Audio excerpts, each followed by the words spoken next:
नमस्कार, मैं हूं आपके साथ पूर्णिमा मिश्रा और अब आपको देश के तमाम सियासी मुद्दों पर भारत 24 के सीईओ और एडिटर इन चीफ और फर्स्ट इंडिया के सीएमडी और editor in chief doctor Jagdish Chandra का विश्लेषण सुनवाते हैं।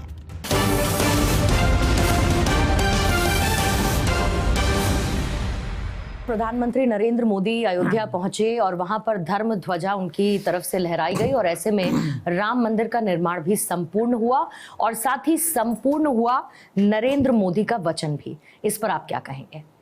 नरेंद्र मोदी का कहना सही है कि धर्म ध्वजा केवल एक ध्वज नहीं, यह भारतीय सभ्यता के पुनर्जागरण का एक ध्वज है।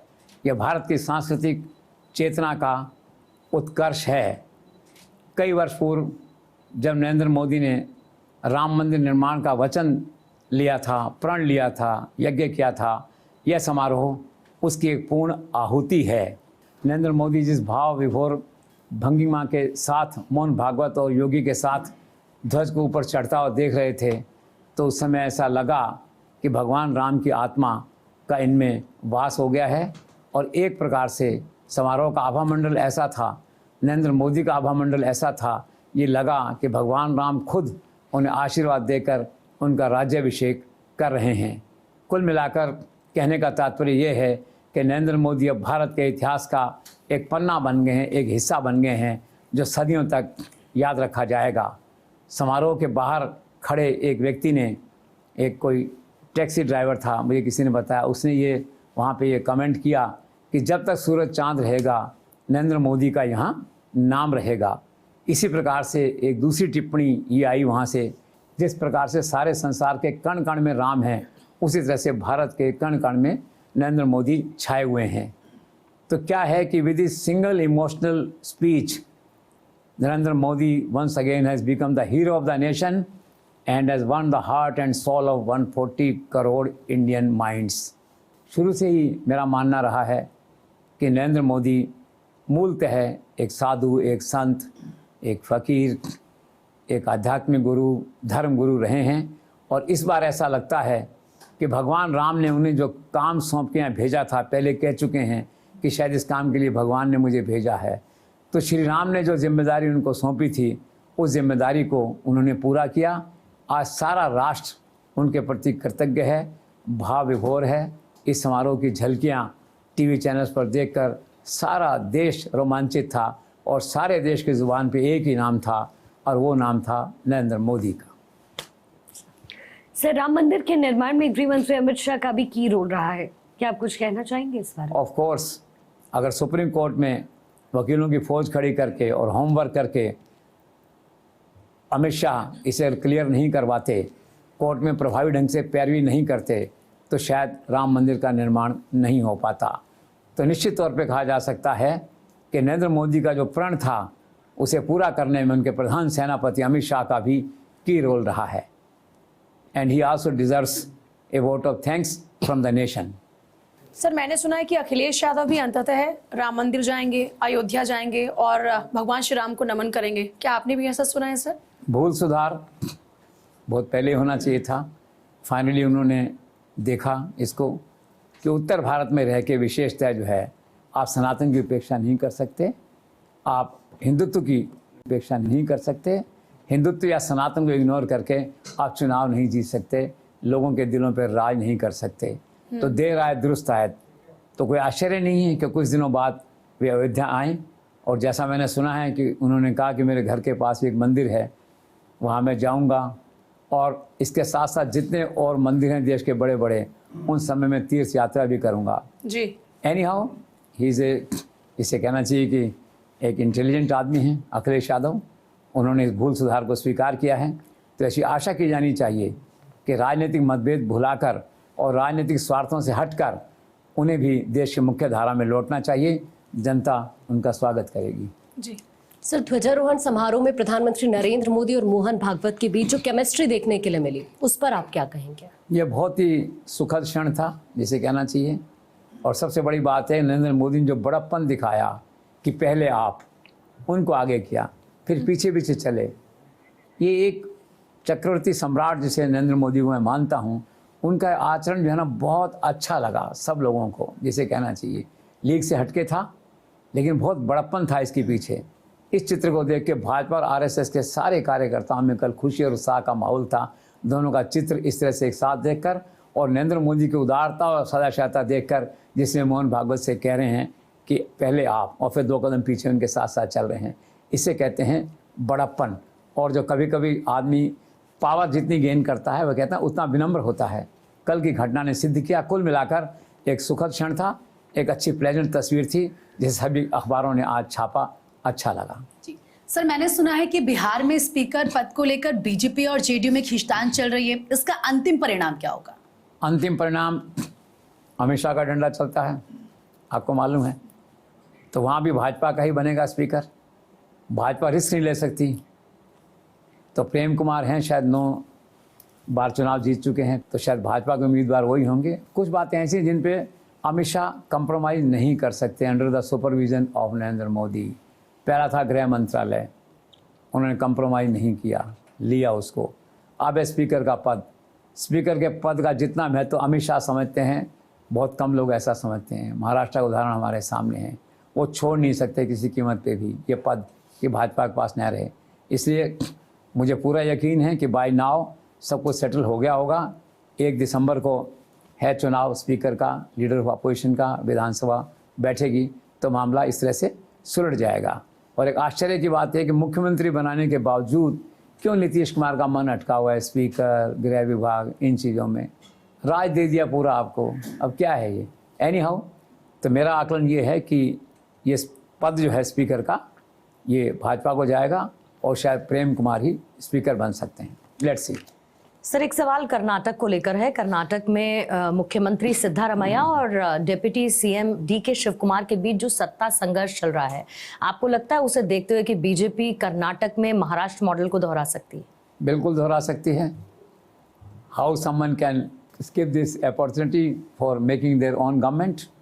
आज देखिए 82 विधायक हैं एनडीए के वहाँ पे। अगर शिव कुमार कांग्रेस छोड़ के आते हैं तो निश्चित तौर पे मानिए 1/3 लोग तो उनके साथ होंगे ही, वो छोड़ के आएंगे। वहाँ से जो है पॉपुलर आदमी हैं, तो जो 82 लोग हैं एनडीए के, दोनों मिलकर सरकार बना सकते हैं। ये बाहर से समर्थन दे सकता है एनडीए उन्हें। मैंने सुना है कि शिव कुमार अमित शाह के संपर्क में हैं, नहीं है तो हो जाएगा। किसी दिन मैसेज आएगा और बाहर से पता लगेगा, जो पीए बैठते हैं कि कौन आया, पता लगा शिव कुमार आए हैं, तो ड्राइंग रूम में बैठाइए, बात करते हैं। ये वहाँ का क्रम है और इसी क्रम में मैं इस संभावना से इनकार नहीं करता कि शिव कुमार कांग्रेस छोड़ के एनडीए का दामन थाम सकते हैं और अमित शाह के शरण में आ सकते हैं, ऐसा मुझे लगता है। सर, आखिर सोनिया या फिर राहुल पार्टी के अंदर के झगड़े को निपटा क्यों नहीं पा रहे? यही तो मेन बात है। Indecisive, lack of responsibility, in access to Rahul Gandhi. खुद वादे करना या वादे नहीं करना तो समय पर उसका खंडन नहीं करना, ये कांग्रेस की एक पुरानी परंपरा हो गई है। कुछ राज्यों में डिप्टी सीएम की पोस्ट के लिए कह देना ये कि 2.5 साल बाद आप राज करो, 2.5 साल बाद तुम राज करोगे। फिर विवाद होता है तो फिर लोग कहते हैं नहीं हमने तो ऐसा नहीं कहा था। राजस्थान में यही हुआ गहलोत पायलट का, बहुत दिन तो विवाद चलता रहा। पायलट हमेशा इस इंप्रेशन में रहेगी 2.5 साल बाद मैं मुख्यमंत्री बनूंगा। गहलोत कैंप ने कहा नहीं भाई ऐसा कोई वायदा आला कमान ने नहीं किया, सोनिया ने नहीं किया, प्रियंका ने नहीं किया। तो झगड़ा चलता रहा। झगड़ा कहाँ तक पहुँचा आप देखते हैं। लेकिन इशू ये है मेन कि जब ये झगड़ा राजस्थान में उठा मान लो और बाद में छत्तीसगढ़ में ये झगड़ा उठा, तो ठीक उसी समय सोनिया गांधी आगे आकर या राहुल गांधी आगे आकर एक बयान क्यों नहीं जारी करते कि हमने कोई ऐसा वादा नहीं किया था, ये सत्य नहीं है। ये तो नहीं कहेंगे कि व्यक्ति झूठ बोल रहा है, पर ये कहेंगे इज़ नॉट फैक्चुअली करेक्ट, हमने कोई वादा नहीं किया था, तो बात वहीं ख़त्म हो जाती है।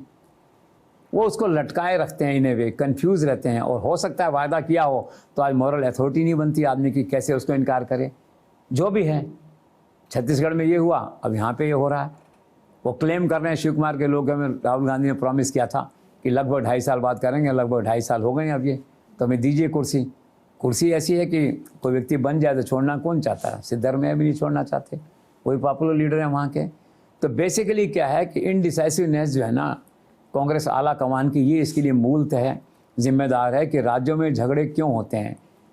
मान लिया आपने वादा नहीं किया तो 2 टूक कहिए ना मीडिया में आके कि ये गलत कह रहा है व्यक्ति, हमने वादा नहीं किया, टॉपिक एंड्स इटसेल्फ। वो नहीं होगा यहाँ पे। अब झगड़ा जो चरम पे पहुंच गया, तो मैंने आज सुना अभी खबर में कि राहुल गांधी को व्हाट्सएप मैसेज भेजा होगा गुड बाय करने का या प्री गुड बाय करने का। तो राहुल गांधी का जवाब आया है, जो बहुत रेयर चीज़ है, उसका जवाब आया कि कृपया इंतज़ार कीजिए, मैं आपको कॉल करूंगा। तो लेट्स सी। लेकिन मेन जो इशू है ना, वो ये है कि जब तक आप पार्टी को उस तरह से नहीं चलाएंगे, आपकी एक्सेस नहीं होगी लोगों तक जो है, तो नहीं होगा। अभी क्या हुआ वहाँ पे देखिए, बिहार के अंदर पार्टी हार गई, ठीक है, हार गई, खड़गे परेशान हुए, तो उन्होंने सोनिया गांधी को फ़ोन किया। सोनिया गांधी ने, मैंने सुना कि छूटते ही कहा कि खड़गे जी इतना बुरा कैसे हुआ, इसी उम्मीद नहीं थी, हमने तो बहुत मेहनत की थी। तो एक पल के लिए उठ के, और फिर मैंने सुना कि उन्होंने ये जवाब दिया कि राहुल गांधी से संपर्क करना बहुत कठिन है, 15 मिनट भी बात करना बहुत मुश्किल है। अभी यात्रा जो ख़त्म हुई थी, तो मैंने राहुल गांधी से कहा था कि हम टिकटें बैठ के तेजस्वी के साथ फाइनल कर लें, तो लोगों को तैयारी का समय मिल जाएगा। तो उन्होंने कहा देखते हैं। इसके बाद वो अचानक टिकट फाइनल किए बिना ही, ये किस्सा उसमें तेजस्वी ने रोना रोया था जो है, तो साउथ अफ्रीका चले गए। खड़गे ने फ़ोन किया तो सुना कि 5 दिन बाद आएंगे, फिर 17 दिन तक वो नहीं आए। 17 दिन बाद जब आए तो 2 दिन तक किसी को पता नहीं चला, खड़गे को मैसेज नहीं हुआ, ये इंतज़ार कर रहे थे। तो इनको बुरा लगा, तो उन्होंने फिर सोनिया गांधी शिकायत करी। और इस बार मैंने सुना कि सोनिया गांधी ने इफेक्टिवली नाराज़गी राहुल को जाहिर की है अपनी जो है। कुल मिला के इशू वही है, देखो राहुल के बिना कांग्रेस नहीं है और राहुल के साथ कांग्रेस है, वो आपके सामने स्थिति। कर्नाटक है, कल को दूसरा राज्य होगा। तो जब तक Congress president is not available, Congress president means Rahul Gandhi practically जो है, जब तक उनकी एक्सेस अवेलेबिलिटी आम आदमी को या आम वर्कर को, आम लीडर को नहीं है, या जब तक AICC में बोर्ड नहीं लग जाता कि 3 से 5 राहुल गांधी रोज़ मिलेंगे यहाँ, तब तक पार्टी में स्थितियाँ ऐसी चलती रहेंगी। और अब let's see finally vote comes out in Karnataka. Sir, मैंने ये भी सुना है कि लालू परिवार सजा की संभावना से इन दिनों बहुत परेशान है, क्या कहना चाहेंगे आप? You are absolutely right. वो भी एक इंसान है। अब 3 मामलों में सज़ा हो चुकी उनको जो है, चारा घोटाले में। अब उनको खतरा है कि भाई बाकी जो 2 रेल के जो केस हैं, टेंडर के, इसमें सज़ा हो सकती है। इसमें तेजस्वी है, मीसा है, तेज प्रताप हैं, सभी अभियुक्त हैं उसमें।